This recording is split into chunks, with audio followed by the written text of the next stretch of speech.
Greetings and salutations. This is Jason Silverain, and today I'll be having a brief overview of Adeptus Titanicus Dominus. Now, I have to thank Membrane Studios sending me a key for this. I have somewhat of a love-hate relationship with the game. It's currently available for £23.79, and it boasts online PvP and cross-platform play, which is certainly something good going for it. Diving right in, the options are somewhat basic, but they do their job. If I had any complaints, it's the fact that there's no way to enhance the brightness, and the sound levels through the different areas of the games are a little iffy. Now, even if you're a long-standing fan of Games Workshop's Titan Legions, I think everyone has to check out the Membrane Studios tutorial for their game, as they've done their own adaptation on the rules. However, I would say that this first tutorial is the weakest of the bunch. It doesn't really explain stats very well, and also, as a big complaint that's often mentioned, is the HUD. Now, this writing is far too small. I can barely read it on screen right now. Hopefully you guys can actually read it and check it out. But it's just the font, the graininess, it just does not help it. But yes, returning to my first point, as you can see, the game is teaching me how to scroll through the Titans and put them in my deployment, rather than explaining why I should be picking these for what roles, or what these statistics mean, or what each of these blocks mean. It is just generally frustrating. There is also not really any way of customizing the visual style of your Titans at all, regardless if you're Loyalists or Chaos. You have a choice of 4 different colour schemes to pick from, no matter which side you play. Though whilst I was a little disappointed with the lack of old Titan model options, the current models are absolutely fantastic, and that I cannot fault.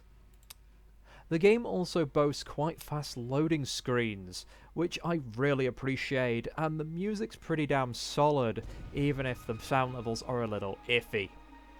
Finally, the Battlefield Basics tutorial. This is where you get a first look of just the graphical style of this game, and I will say it's pretty good. There's tons of little details here and there, if you can put up with me struggling with the camera in this first section. Yes, unfortunately, there's something wrong with this particular tutorial where the camera controls occasionally lock, and I can't zoom in or I get trapped zooming out. Now, to summarise this bit of the tutorial, there's usually only 4 turns, and each of these turns are separated into an orders phase and an activation phase. In each of these phases, you activate a single unit at a time, then the control passes over your opponent and back to you until everyone has had all their moves. And to win a level, you need to complete one of the victory conditions on the right hand side of the screen. Usually it's annihilation, or control so many control points, or hold a control point for so long. Now, looking at the bottom of the screen, you can see that each Titan has 4 options available. It's basically a trade-off between movement speed and accuracy. Thankfully, you can shoot all along your movement, but it is increasingly inaccurate depending on the range, and I do like the rangefinder for this game. That is something I really enjoy. The RNG, whether or not you hit, on the other hand, ooh, that dice roller is a cruel, cruel random number god. I should remember to mention that the orange circle around your Titan is also its area of influence, and I believe it's close combat range. If an objective is within this area, you will claim it. Back to the targeting, as you can see, all those lines are blue, which means the enemy is within our optimal range of fire, which improves our chance of piercing his armour. Again, you've got to roll to hit, and then there's a hidden roll for piercing and damaging the unit as well, which does mean your best plans can be foiled by bad dice rolls, which is very, very frustrating, and I've had many losses in the tutorial practice mission because of this. And here's that camera glitch I mentioned. Now, the actual visuals are quite good, however, the game's still being tweaked and improved, and I feel that right now, when you see a unit being shot, there's no impact to it. They occasionally stagger from a big hit, but you've got like the smaller weapons like the Vulcan bolters, it doesn't even feel like you're shooting the damn thing. It's just like a flash moving towards it. There's no sense of impact, and that's especially prominent when a Titan is destroyed. The thing just suddenly falls apart like it was made of like really badly put together Lego. It's just not satisfying, sadly. Now, close combat. It may seem weird, but this is actually one of the most effective ways of fighting, especially in the campaign. I mean, normally you associate close combat with chaos, but most of the Imperium Titan seems to be equipped for close combat in the campaign. Bypasses shields, hits the armor directly, and you better hope it hurts. Now, some of the things I've mentioned during this review mostly come down to the fact that Membrane Studios are a very small studio.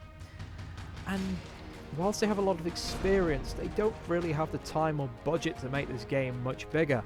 Personally, I would prefer something that was a bit more like Final Liberation.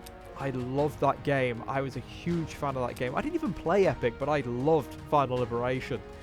And the lack of unit variation, because you're only really ever fighting enemy titans with a handful of ground units. It would be nice to have more missions where you are pummeling the enemy army with, it's a bit one-sided, yes, but come on, give people some missions to actually feel like the giant stompy robots. Because, well, when everything's big and stompy and can just tear each other's apart with ease, you don't really feel the impact of being one of the mightiest war machines of the Imperium. Again, this is why I feel like something like the Orcs would have been a lot more of a fun enemy to face rather than just Chaos, because to me, Chaos is boring unless they're full of mutations and stuff. But I digress. Now, we're finally into the final part of this tutorial. This is the skirmish map. I have to claim either 3 of the 4 various objectives, or I need to utterly destroy my enemies. And as you can see, the environment does have a few little bits of, I can't say it's interactive, but definitely interesting bits, like these 2 squads having a firefight between structures. And one of the Chaos units, I think, are aiming at me as I go past. Tactics-wise, I try to keep my units together so none of them get picked off by themselves, and I will confess, I am still uncertain of what determines first turn activation, because I've had turns where I've gone me the AI, me again the AI, and then the AI moving first straight away in the following turn. Likewise, I've tried having it where I go last, but then hopefully get the first turn. It's like, nope. So nowadays, I just tend to use both my activations right away, unless it would really not benefit me to do so. We walk. Once again, I want to draw focus back to the music. It is just really atmospheric and suits the game to a T. Also, the Imperium voice lines, while there's only a few of them, very good also. Very much in character. The Chaos ones, on the other hand, Saturday morning cartoon villain. I don't particularly like them. But for all my criticisms, Membrane Studios have really been putting the work into this game, and I am pleased that they got the license for this. They've shown me they deserve it, because even though this was fully released back in March, they have repeatedly gone onto the Steam forums, looked at player feedback, and there has been patch after patch after patch after patch, and that earns my respect a lot. There's so many devs out there that go, hey, we've got a popular IP, let's just throw it out there with no support, or with the bare bones, and jobs are good and call it a day. No, Membrane Studios, I am saluting you on this. I may have really genuinely been disappointed and disliked this game before its official release in early March, but all the work they're putting in, I'm actually genuinely starting to enjoy playing this. Your shrines will burn. Okay, praises aside, as you saw there, that is the effect of the long range between areas and how cover and terrain actually interfere with shots. I would have taken a lot more damage there from that big ass plasma gun if it hadn't been impacting on the terrain there.